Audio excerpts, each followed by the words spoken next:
ავარია სამგორის რაიონში დაშავებულების შესახებ ინფორმაცია ამ დროისთვის უცნობია.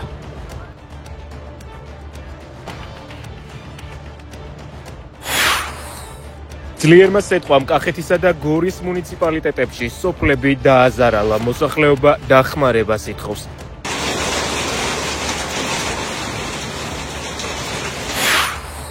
კარცერში 3 დღე ღამე გავატარე. ამათმა კარცერში კი არა, კუბოშიც რომ ჩამსვან, ჩემზე თავისუფლები მაინც ვერ იქნებიან. ამბობს პოლიტპატიმარი რეზო კიკნაძე, რომლის აუდიო ჩანაწერი მისმა ადვოკატმა გუჯა ავსაჯანიშვილმა მედიას მიაწოდა.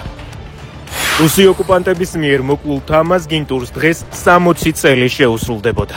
გადამიგი რაზე ჩაკეტეს. ლობისა შეძალას ვენაცვალე რა.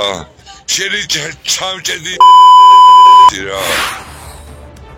შვედეთი შეშფოთებულია საქართველოში განვითარებული მოვლენებით, ოპოზიციაზე მზარდი ზეწოლით, მათ შორის ოპოზიციის ლიდერების, როგორიცაა ზურა ჯაფარიძე, დაპატიმრებით და დემოკრატიისთვის საფრთხის შემცველი რეპრესიული კანონების მიღებით.